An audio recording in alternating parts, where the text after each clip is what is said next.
उसके बाद हम वैलिडिटी फंक्शन की तरफ आगे बढ़ेंगे। फिट इंडिया मूवमेंट की टीम के 2 सदस्य यहाँ आए और मैं रिक्वेस्ट करूँगा ऑनरेबल वाइस चांसलर सर को कि सर आप मंच पर आए, वो लोग आपका सम्मान करना चाहते हैं।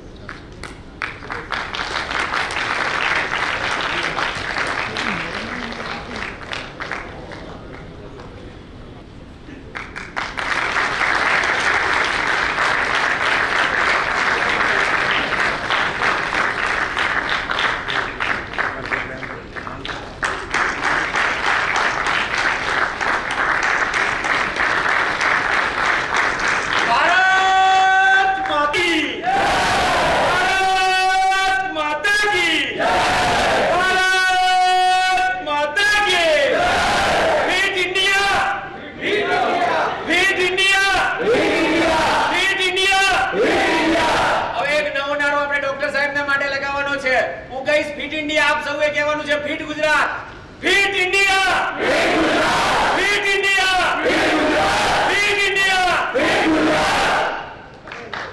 अब कार्यक्रम को आगे बढ़ाते हुए मैं क्रीड़ा भारती इंडिया के जनरल सेक्रेटरी रेस्पेक्टेड राज चौधरी सर को और ऑनरेबल वाइस चांसलर सर को मंच पे उपस्थित होने का न्योता देता हूँ। ऑनरेबल वाइस चांसलर सर और ऑनरेबल जनरल सेक्रेटरी क्रीड़ा भारती इंडिया, ज़्यादा न करते हुए मैं सीधे ही दोनों मंचस्थ महानुभावों का यहाँ स्वागत करता हूँ। और सर राज चौधरी सर से विनती करता हूं कि ये वर्कशॉप की फाइंडिंग और क्रीड़ा भारती और आगे नेशन बिल्डिंग क्या है उसके ऊपर हम सबको मार्गदर्शन दें। मंच पर आसीन वाइस चांसलर श्रीमान अर्जुन सिंह जी राणा, आज यहाँ पर एक से एक अच्छे महानुभाव इंटेलेक्चुअल पर्सनालिटीज श्रीमान भरते सर जी, डॉक्टर करवंदे sir, doctor Rajan Singh ji, doctor शरद सूर्यवंशी जी, doctor Arvind Malik ji, doctor परिंदर Singh ji, doctor आदाश sir और डॉक्टर दिलीप दुरिया जी, इन्होंने आपको मार्गदर्शन किया। और आज सुबह से हम जिस ओर जा रहे हैं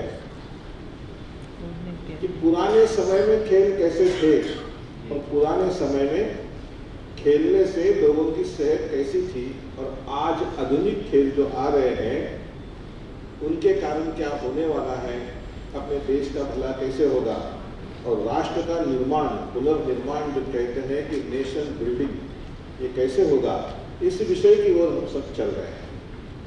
और ये नैया चल रही है तो आपके सभी महानुभाव यहाँ पर आए थे, उन्होंने रखा। सभी बुद्धिमान लोगों ने एक खिलाड़ी को रख दिया है मुझे समर्पण करने के लिए। मैं तो खेलने वाला हूँ, पढ़ाई ज़्यादा नहीं हुई है, कम तक ही हुई थी, पर वो अलग बैंकिंग सेक्टर में लगा दी। पर खेलने में कितनी शक्ति होती है, कोई भी खेल मेरे से अछूता नहीं रहा। हाथ में जो भी खेल आता था उसको पूरा करता था, उसमें माहिर बन जाता था। तो तैराकी भी की, फुटबॉल भी खेला, कुश्ती भी खेली, 1000 दंड लगा था, 500 बैठक लगा था। तब जाकर रिटायर होने के बावजूद मैं पूरे देश का भ्रमण क्रीड़ा भारती के संगठन के लिए कर रहा हूँ। आपके सामने भी आया हूँ। अभी 13 तारीख को मैं कैलिफोर्निया से आया, 14 तारीख को घर पे रहा। सो लोग मैंने तो कहा था जेट लैग रहता है, कुछ दिन रहने दीजिए घर पे। तो 15 तारीख को मुझे भेज दिया गया दिल्ली। 18 तारीख को हम लौटे। 19-20 हमारे संगठन मंत्री जी हमारे साथ में है, उनके साथ रहा। 21 को संगमनेर गया, लौट के आ गए। 22-23 घर पे रहा। 24 को फिर बैठक में गया। वहां जाते समय मैंने स्वयं को टेस्ट करना चाहा। कैलिफोर्निया के स्टे में रोज चलता था started from 4,000 steps and last in 17,000 steps. इतना मैंने खुद को टेस्ट किया। मैं टेस्ट किया इसलिए बोल रहा हूँ कि I have 2 strengths with me in heart. परसों मैं मोटरसाइकिल राइडिंग करता था, पहले रेस में भी गया था, कार रेस में भी गया था। परसों ऐसा प्रसंग आ गया 24 तारीख को कि 40 किलोमीटर दूर बैठक है और मैं अकेला ही रह गया। अकेले के लिए कार निकालना मैं ठीक नहीं समझा। चलो आज मोटरसाइकिल पे टेस्ट कर लेते हैं खुद को। निकाला मोटरसाइकिल और लगाया स्पीड बराबर समय पे पहुंचने के लिए। पहले यामा थी तो 110 का स्पीड देखा था मैंने, तो कल आयु के अनुसार मोटरसाइकिल ड्राइव कर रहा था तो केवल 70-75 तक ही जा रही थी, थोड़ा डर भी लग रहा था। तो ये मैं इसीलिए बता रहा हूँ कि आज आप मेरे सामने बैठे हुए ऑडियंस में युवा है, युवाओं ने सही समय पर अपना आहार, विहार और व्यायाम ठीक से किया तो ये सब हो सकता है। आपके सामने उदाहरण ही देने के लिए बता रहा हूं। आज एक अच्छी बात लगी कि इंडिया क्या खेलेगा, भारत खेलेगा तो सब परिवर्तन होगा, ऐसा एक वाक्य यहां पर आया, बहुत अच्छा लगा। हिंदुस्तान खेलेगा ऐसे बोलने वाले आज आपके यहाँ पे बता, बहुत बढ़िया। मतलब जिसको 56 इंच का सीना बोलते हैं ना, वैसे लग रहा था आज गुजरात में आने के बाद। क्यों? मैं डाका म्यूजियम में गया था, कार का थोड़ा शौकीन है, इसलिए कार म्यूजियम देखने के बाद फर्स्ट फ्लोर पे गया तो वहां पर अमेरिका का इतिहास बताया था कि जिसमें रेड इंडियंस वहां पे बताया था। What is Indians? Uncivilized persons are Indians and the color of the figure are red, so they are called as the red Indians. उस दिन मैंने सोच लिया कि इसके बाद में मैं इंडियन हूँ ऐसा कभी नहीं बोलूँगा। हमारे पे जो हमारे माथे पे लिखा गया है कि they are Indians and definition is it is uncivilized personality। तो आज के व्याख्यान में मुझे बहुत अच्छा लगा कि सभी लोगों ने इंडिया क्या खेलेगा, भारत खेलेगा, भारत खेलेगा, हिंदुस्तान खेलेगा और पूरे देश में यही बात है। हम पुराने समय के सारे उदाहरण सामने लाए आज। एक बात थोड़ी अच्छी सी रह गई कि हमने गुल्ली डंडा देखा यहाँ पर। श्री कृष्ण भगवान पूरे रामचंद्र का या लक्ष्मण सभी के जमाने में रामायण महाभारत के समय में हमारे पास खेल कैसे थे वो भी देखे। ग्रामीण अंचलों में जो अभी खेल चलते हैं अभी भी वो भी हमने देखे। पर एक बात आपके सामने लाना चाहता हूं कि बाल लीला आप जब खोल के देखोगे किताबों में तो एक से एक खेल है, एक से एक देखते ही बैठे आप, एक पन्ना निकालते जाइए। वहां पे बाल कृष्ण ने जो खेले हैं, युवा अवस्था में खेले हैं, बाद में और खेले हैं, सारों का वर्णन है। ऐसे सभी खेलों के 10 खंड मुजुमदार जी ने, बड़ौदा महाराज उन्होंने उनको फंड्स दिए थे और 10 खंड लिखे हैं। 10 खंड में बॉल बैडमिंटन के भी रूल्स है, क्रिकेट के रूल्स है, पुराने समय के सूरपारंग में जो खेल था उसका भी है वर्णन, और ये आधुनिक खेल जो है उसका भी रूल्स उसमें लिखा। उसमें खो खो है, कबड्डी है, सारे पुराने सब खेल है। आपको यदि पूछा गया कि कबड्डी कब से चल रहा है, किस कारण कबड्डी शुरू हो गया, यदि हम प्रश्न पूछे कभी तो थोड़ा उसमें क्या है, सांस पर तो बंधन है और क्या है, पर एक लाइन में गीता क्या है यदि किसी ने पूछा तो सहजता से बोलते हैं कि पुनर्जन्म पर विश्वास। कबड्डी में क्या है, एक जाता है कबड्डी करता है, वो मर जाता है, उसको कर देते हैं, तो मर जाता है। खेल में बाहर हो गया, आउट हो गया। आउट मीन्स क्या, गया बाहर, मर गया, उसके प्राण निकल गए हैं। और फिर मैं जाता हूं, मेरा भाई बाहर बैठा है निष्प्राण होके, उसकी आत्मा मर गई। अब मैं जाऊंगा बाहर सामने, मैं वहां जाकर आक्रमण करूंगा, वहां का एक मारूंगा और वो जो प्राण है यहाँ पे पुनः स्थापित करके मेरे भाई को। एक लाइन की गीता, आप तो ये आसानी से बोल सकते हो कि गीता 5000 पूर्व हुई है, महाभारत काल 5000 पूर्व का है, तब से कबड्डी खेला जाता है। आज भी बूढ़ा भी हो गांव का, देहात का, उनके सामने कबड्डी जो थोड़ी ढीली हो गई तो तुरंत वो अपना धोती जो है ऊपर लपेट के तुरंत शुरू हो जाते हैं। दिलदार है, जाबाज है, वो कबड्डी खेलता है। ऐसा थोड़ा आह्वान करने के बाद जो नहीं हो सकता है। मैं अभी मेरे साथियों को बताता हूँ, अरे कम से कम 50 किलो के भी थे, 40-50 किलो के। हर इतवार को, संडे को हम कबड्डी खेलते थे। वो ये ऐसी छूने वाली कबड्डी नहीं खेलते थे, हर एक को पकड़ना जो आएगा उसको, और 7-9 खिलाड़ियों की कबड्डी नहीं खेलते थे। जहां तक वहां हम 15 हो गए, 20 हो गए, यहाँ 20 वहां 20, पकड़ करने की ही है, पकड़ होने ही वाली है। इतने लोगों में क्या होगा, और पकड़ने के बाद 40 किलो, 50 किलो, 40 किलो, 50 किलो, ऐसे 8-10 लोग ऊपर रहते थे। तब जाकर सेहत बनती है, तब जाकर हिम्मत लगती है और आक्रमण, अतिक्रमण करके वहां से छोड़ने की भी हम बात कर सकते हैं। इसलिए पुराने जमाने में जो खेल चलते थे, अब देखिए आपने गंगा जमुना तो देखी होगी, मेरे उम्र के जो लोगों ने तो जरूर देखी होगी। उसमें जब दिलीप कुमार हुतुतु खेलता है और उसकी पकड़ होती है, उसके भी पीठ पर ऐसे 6-7 लोग हो जाते हैं, फिर भी वो कबड्डी कर, सारा पब्लिक खड़े होकर देखता है जाता है कि नहीं, हो सेंटर लाइन पे जा रहा है कि नहीं, इतने ऊंचाई से देखता है, खड़े होकर देख रहे हो, फिर ताली बजाते हैं। आज कोई भी सिनेमा हॉल में जाइए, जहां खेल का सिनेमा है वो ओवरफुल चलता है। इसलिए आज भी हमारे देश में खेल के प्रति लोगों की इच्छा जबरदस्त। श्री कृष्ण जी, भगवान अपने श्री कृष्ण जवान थे, तब गांव में जो रहते हैं साथ में, वो भाई बहन भी ना रहते थे। पुराने लोगों की परिस्थिति, यहाँ पे स्थिति ऐसी थी कि जिस गांव में हम रहते हैं उस गांव की लड़की से ब्याह नहीं करते थे, दूसरे गांव की लड़की से ब्याह करते थे। इसलिए इस गांव में जहां हम रहते हैं वो हम सब भाई बहन के नाते रहते थे। बहन होते हुए भी वो यमुना से जब पानी भर के आती थी, बहन मेरी थोड़ी चिड़चाड़ तो होनी चाहिए, हम उम्र के हम लोग,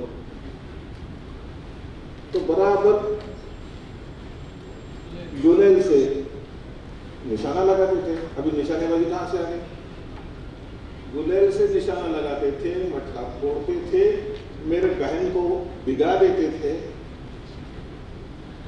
छुप जाते थे, पर कभी भी उसने बहन को स्पर्श नहीं किया। ये हमारी संस्कृति है। खेलों में भी भारतीय संस्कृति की रक्षा, ये याद करने वाली चीज पुराने जमाने से जो चलते आई है, वो आज भी हमको इसको सुरक्षित है। हमने देखा कि क्रीड़ा भारती मानती है, क्रीड़ा भारती का मानना है कि हनुमान जी एक आदर्श खिलाड़ी के रूप में हमने उनको स्वीकृत किया, और उनका जन्मोत्सव एक क्रीड़ा भारती स्थापना के दिन में हम उसको मनाते। पूरे यूनिवर्स में इस प्रकार का रिकॉर्ड आपको नहीं मिलेगा जो हनुमान जी का है। भारत का वेट लिफ्टिंग करते हैं, पर्वत उठाते करता है क्या कोई? ठीक है, पर्वत उठाया तो रक्त थोड़ी फेंकता थोड़ी है, उठा के एक बार ले लिया, फेंक दिया, रिकॉर्ड हो गया मेरा, फेंका भी नहीं, तो उसको उत्तर से दक्षिण तक लेकर आया। है कोई ऐसा रिकॉर्ड करना? प्रभु मुद्रिका जल्दी लाने गए, अचरज नहीं, क्या है वो तो उड़ के चले गए, उनमें क्या अचरज है कोई रिकॉर्ड करने वाला? कि भारत से श्रीलंका उड़ान करके जाना है वहां पर। इस प्रकार हमारे इतिहास में जो भी है वो सारे बातों को हम ध्यान से यदि देखें तो सारे खेल हमारे ही है। हमारे इतिहास में घोड़े भी खेलते थे आपस में। आज हम पोलो पोलो पोलो करके करते हैं, पर सुब्रत घोड़े का यदि विचार किया कि जिसको पसंद आया इसलिए उदयपुर से लेकर गए अफगानिस्तान, बहुत अच्छा घोड़ा था, लेकर गए और वहां पर जाकर उनके ऊपर कुछ बोल दिए कि तुमने इस प्रकार वहां से छूटने का प्रयास किया हमारे कैंप में से, इसलिए आपको मार देने वाले। मारने का दिन तय हो गया। तो ये बताया गया कि आज आपकी हिंदी जो है वो अलग कर देंगे और हमारे सारे सैनिक आज पोलो खेलेंगे। बॉल कौन सा होगा कि आपका सर होगा। ये जब देखा, उनको लाया गया मैदान में, सुब्रत ने पहचान लिया अरे मेरे राजा है, बंदी अवस्था में खड़े। जब देखा तब सुब्रत मोहम्मद को लेकर थोड़ा सा डांसिंग मूड में आ गया और वो नाचने लगा, हाथ पैर हिलाने लगा और ऊपर का जो सर था उनका उसको गिरा दिया। और जैसे वो वहां से निकलने लगा और उनके ऊपर कूद कर उनके सीने पे बहुत बार घोड़े ने टाप लगाई और मार दिया। जैसे मर गए तो सारे सैनिक जो है उनको बचाने के लिए गए और सुब्रत उनके महाराज को लेकर उदयपुर की ओर नॉन स्टॉप अफगानिस्तान से उदयपुर तक। घोड़े को आने के बाद में उन्होंने प्रेम से हाथ घुमाना चाहा कि इतनी दूर से लेकर आया, मेरे राज में वापस लेकर आया। तो पूरा जब थे सुब्रत के ऊपर जब उन्होंने हाथ घुमाया प्रेम से, तब सूरज जो है वो निष्प्राण हो गया। इतनी ईमानदारी थी। पोलो खेल आया कहां से? तो सारा शोर यदि हम करते गए तो हमारे यहाँ से तीरंदाजी आई कहां से? मुदगल जो है जिसने घुमाई है अच्छी अपने हाइट के अनुसार, उसको पीठ दर्द नहीं होता है। मुझे पीठ दर्द नहीं हो रहा है। 1000 दंड, 500 पैटर, फिर मुदगल घुमाना और फिर घर जाना। तो इस प्रकार जिसने मुदगल घुमाई है तो उसको पीठ का दर्द नहीं हो रहा है।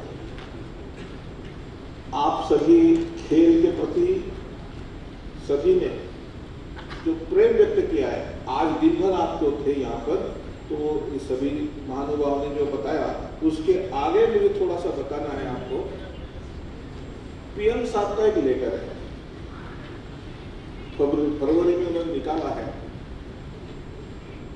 प्राइम मिनिस्टर लिखते हैं खेलो इंडिया का उद्घाटन है, उसके लिए उन्होंने भेजा हुआ लेटर है। क्रीड़ा भारती का जो कार्य है उस लेटर के पहले पैराग्राफ में PM message for Khelo India. Healthy families and healthy society are the foundation of a healthy nation.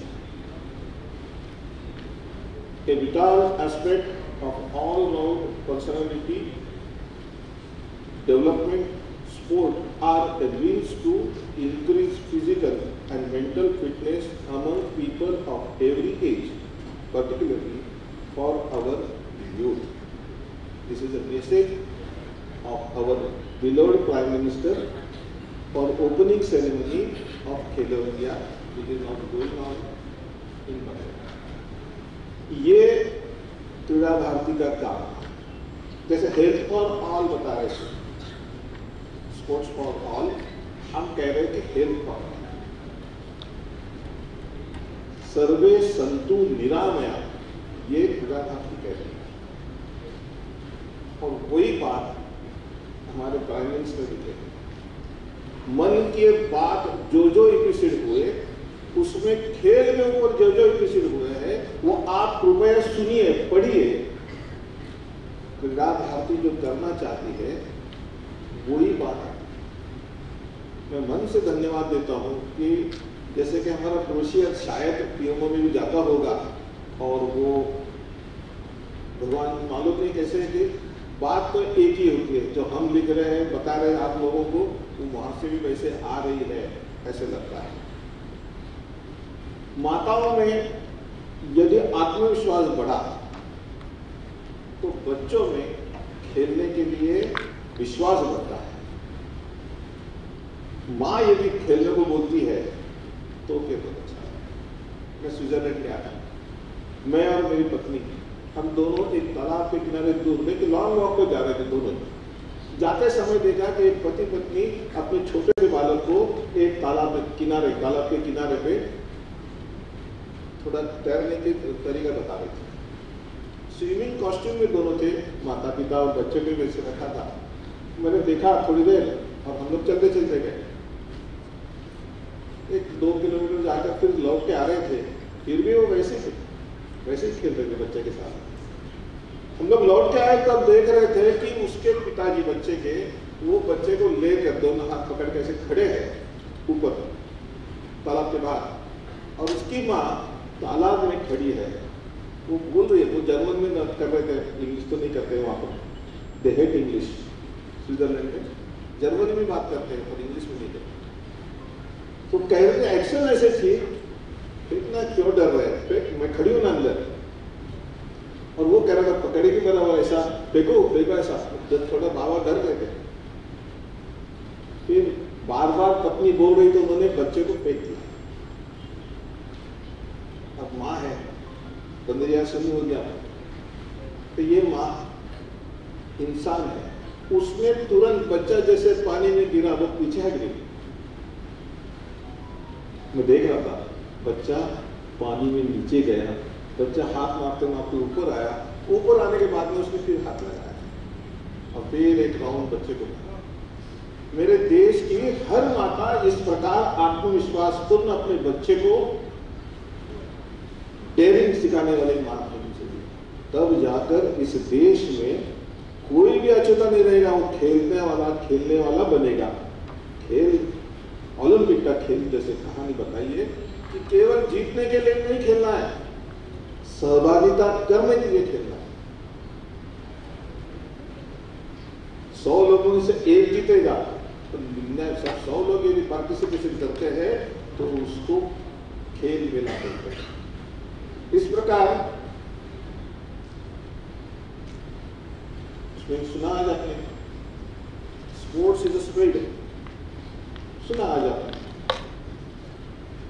वो भी सुना कि जो माँ बालक को लेकर गर्भावस्था में काम करती है उसकी डिलीवरी बहुत सुलभ होती है। ये भी आज महानुभाव ने बताया।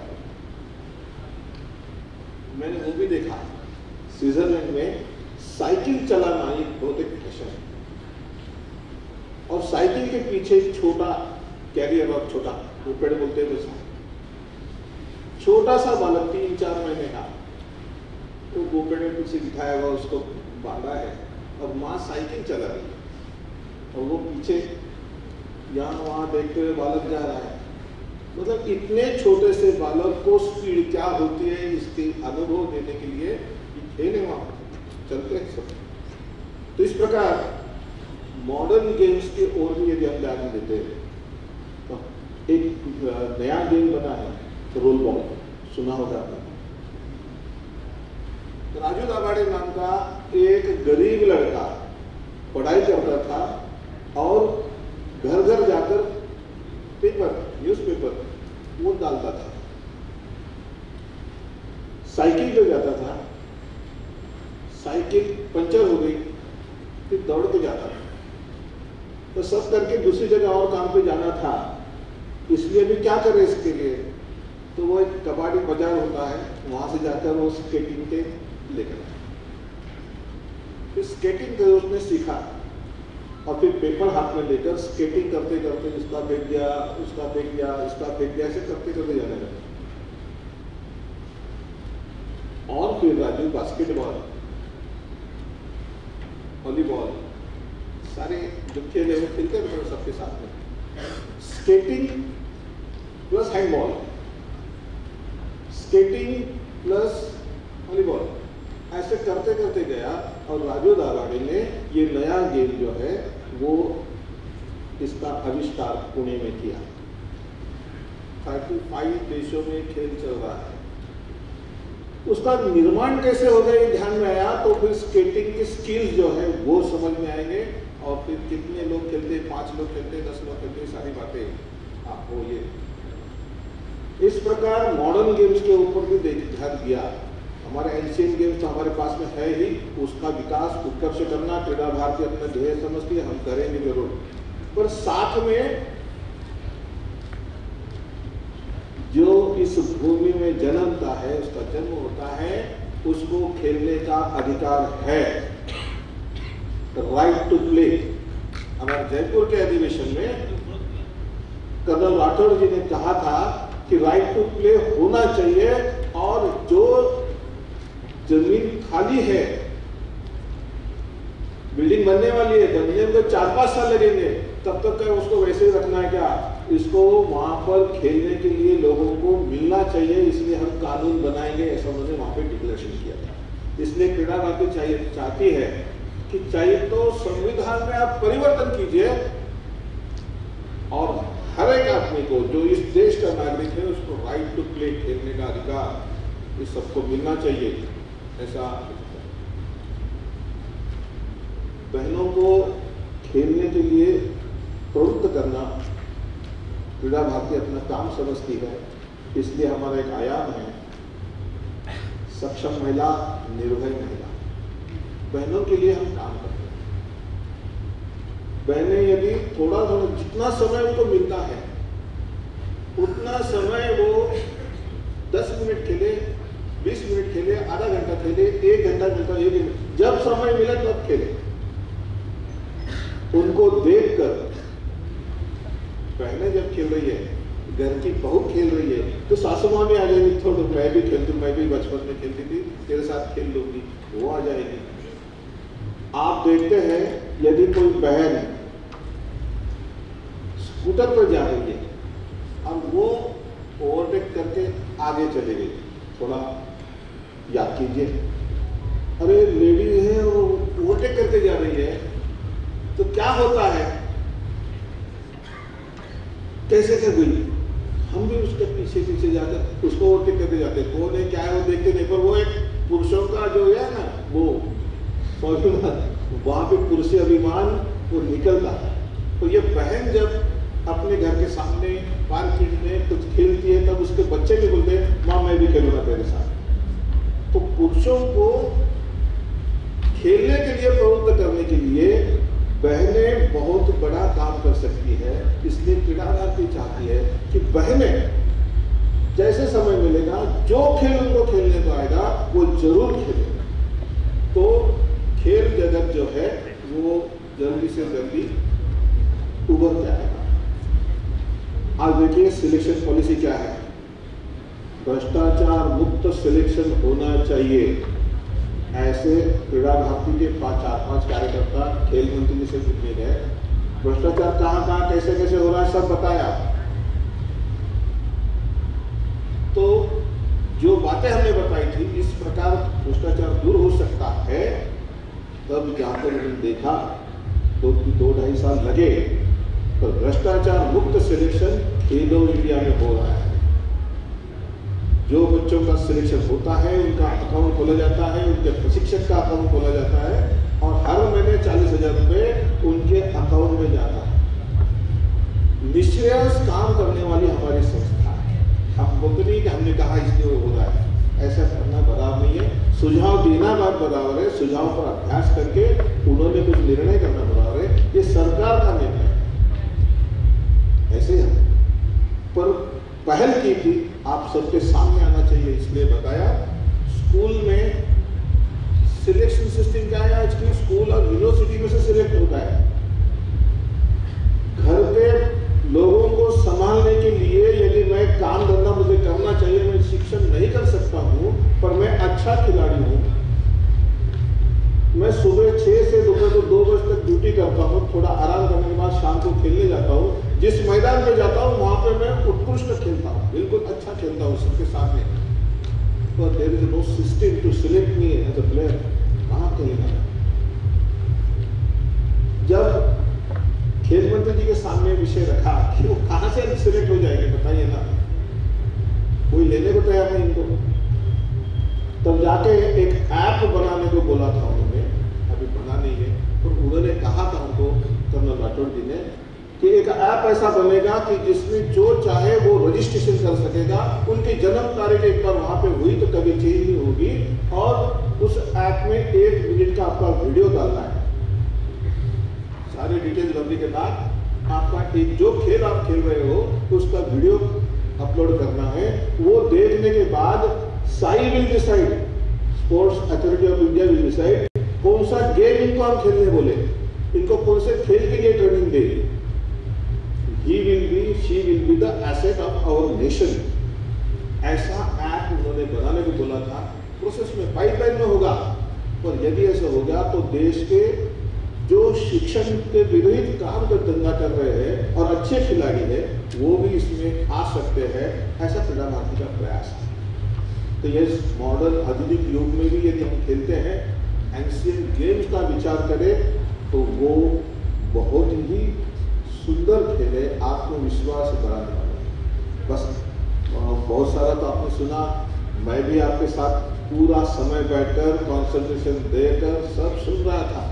मैं नींद भी नहीं आई, मुझे बता रहे थे कि नींद आएगी तो मैं प्रयास कर रहा था, नींद नहीं आई, सभी लिख कर लिया है मैंने। तो कैप्टनशिप कैसे होती है मैंने बताया। फिर से आपको पुराने यमुना किनारे लेकर जाऊंगा, मैं मेरे वाणी को विराम देने वाला, ज्यादा नहीं बोलूंगा। कालिया नाग आ गया, रहने लगा। कोई भी पानी भरने आता था, गांव में से माँ बहन आती थी वहाँ पानी भरने, तो तुरंत खड़ा हो जाता था कि आना नहीं, अब यहाँ पे मैं रहता हूँ। कोई भी आएगा बाहर से, लखनऊ के पास 70 किलोमीटर पे रहेगा, बोले था मैं मेरा है, ऐसा बोल के चलेगा क्या? तो माँ बहनें तो डर के वापस चले जाती थी। मेरा गांव है, ये नदी जो है यहाँ पे हम बचपन से खेल रहे हैं, और बहनों को पानी नहीं भरने देता, ऐसे क्यों? तो श्री कृष्ण बाल जो है उन्होंने सबको जमा किया और कहा कि एक डोरी के बॉल गेंद बनाइए और पीठ पर मारना, पेट पर नहीं मारना, पीठ पर मारना। ऐसे मारते मारते मारते सबको, उनके साथ जो थे सबको लेकर लेकर लेकर नदी किनारे चले गए और किनारे पे खड़े होकर बोले अब मुझे मारो। पीठ बताया मारो मारो मुझे। जिसने मारा वो मारने के साथ वो मज हो गए और जो बॉल था वो जाके पानी में गिर गया। आवाज आई, गेंद है ऊपर तैर रही थी। कालिया खड़ा हो गया, किसने हिम्मत की, क्यों आए यहाँ पर, समझता नहीं है मैं को यहाँ पर वगैरह वगैरह सब डायलॉग हो गए हो। कृष्ण बोले ये कौन अपने को दर्द देने वाला, कौन ये कौन डांटने वाला हमको? नदी हमारी है, पानी हमारा है, ये गांव हमारा है, हम लोग यहाँ पानी भरते, ये कौन बोलने वाला हमको? बात होते चली गई। श्री कृष्ण ने कहा चल लगा चला, नहीं नहीं नहीं, मेरे माँ को मैं अकेला हूँ, वो कुछ भी करेगा तो मैं मर जाऊंगा, मैं नहीं जाऊंगा। एक बोला, दूसरा बोला, तीसरा बोला, सब यही एक के बाद एक रोने लगे सब। आखिर बचे श्री कृष्ण भगवान। जब सभी साथियों का आत्मविश्वास, खिलाड़ियों का आत्मविश्वास जब समाप्त होने लगता है, तब अच्छा कैप्टन कैसे होना चाहिए उसका उत्कृष्ट दर्शन मिल गया। एक ने दो ने उन्होंने तुरंत छलांग लगा दी और कालिया को देखा भी नहीं। गेंद है, मेरा गेंद है, खेलने का है, गेंद गिनने के लिए तैर रहे थे। कालिया को छोड़ेगा हमको, कालिया ने प्रयास किया और दोनों का युद्ध हुआ। कालिया के फन पर खड़े होकर ठहते ठहते नाच किया। आज आपने सुना जो बलवान होता है वही कुछ कर सकता है, जो दुर्बल हो जाता है वो याचक बन जाता है। उसने याचना की, अरे मुझे छोड़ दो, मैं यहाँ से चले जाता हूँ, फिर लौट के नहीं आओगे बताओ, यदि आए तो फिर छोड़ूंगा नहीं। दोनों में एग्रीमेंट हो गया और कालिया वहाँ से चले गए। गाँव में सब चीजें जुलूस निकला, माँ बहनें घर के बाहर आ गई, पानी भरने वापस आपने इसमें मिलेगा। इसलिए गांव का रक्षण खिलाड़ी कर सकता है। जहां पे गांव पे कुछ ऐसे आँच आती है तब एक खिलाड़ी उसको कैप्टन कैसे बने, ऐसे उदाहरण अपने एंशिएंट इंडिया के सारे इसमें है। तो हम क्यों पीछे रहेंगे? आप सभी अभ्यास करने वाले हैं।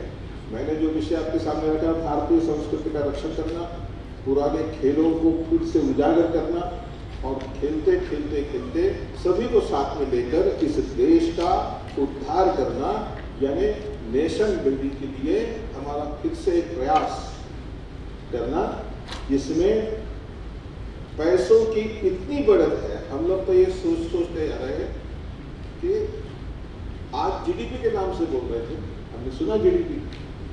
मैं तो ये कहता हूँ कि सब हेल्थ फॉर ऑल, सभी लोग यदि स्वस्थ बने तो देश का पैसा इतना बचेगा कि गोलियां जो अगर बताया ना कि 14 करोड़ इंटू 5 वगैरह इंटू 365, वो छोड़ दिए, सब पूरा देश स्वस्थ हो गया तो इस विश्व में भारत के इतना श्रीमंत कोई देश नहीं रहेगा यदि सारे के सारे स्वस्थ बने।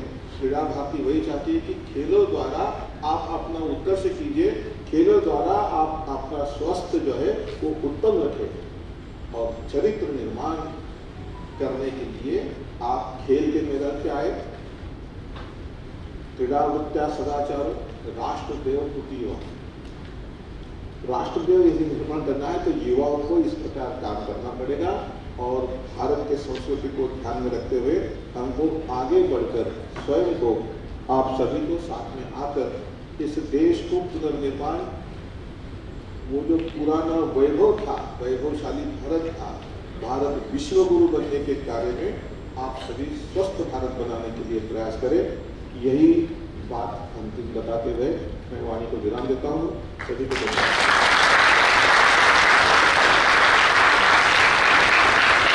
बहुत बहुत आभार सर। छोटी सी बट बहुत ही महत्वपूर्ण अनाउंसमेंट करने की मैं अनुमति चाहूँगा। आज के अवसर पे क्रीड़ा भारती के साथ स्वर्णिम गुजरात स्पोर्ट्स यूनिवर्सिटी ये कार्यक्रम कर रही है और आज न्यूज़ है कि यूनिवर्सिटी की विद्यार्थिनी Patel Selja, she won an individual gold medal at Khelo India University Games in 10 meter air rifle women. This will be the first Khelo India University gold medal for the university, and it is more auspicious on the day when we have conducted this workshop. समय को मद्देनजर रखते हुए सभी लोगों को certificates individually distribute नहीं होंगे, पर मैं कुछ 4-5 विद्यार्थिनियों को यहाँ आमंत्रित करूंगा जिनको हम सर्टिफिकेट्स देंगे। बाकी सारों के सर्टिफिकेट्स रेडी, अपने कोऑर्डिनेटर प्रिंसिपल्स को हमने हैंडओवर कर चुके हैं। मैं मंचस्थ महानुभाव श्री राज चौधरी सर और डॉक्टर अर्जुन सिंह राणा सर को विनती करूंगा। पहले मैं निमंत्रित करूंगा बट प्रीति,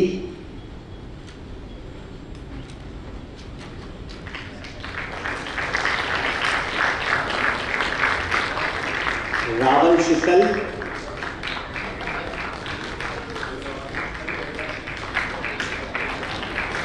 एक और बार मैं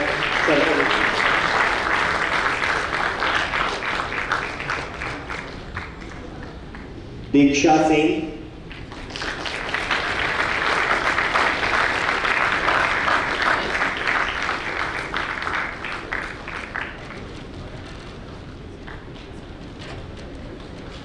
पुजारा ऋत्वी,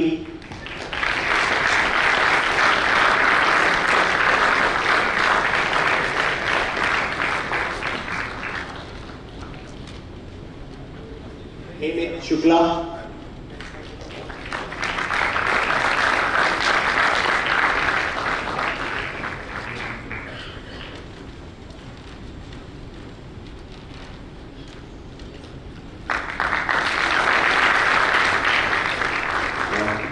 आगे जितने भी महानुभाव आज नेशनल एंथम, जितने भी महानुभाव आज यहाँ पधारे हैं, मैं सभी को विनती करूँगा कि मंच पे वो आए।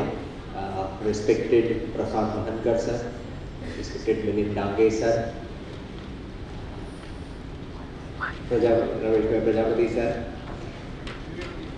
विवेक पटेल सर, जितने एक्सपर्ट्स हमारे हैं आज यहाँ उपस्थित, उन सभी को भी मैं मंच पे आमंत्रित करता हूँ। जनमन अधिनायक जय हे भारत भाग्य विधाता, पंजाब सिंध गुजरात मराठा द्राविड़ उत्कल बंगा, विंध्य हिमाचल यमुना गंगा उच्चल जलधि तरंगा, तव शुभ नाम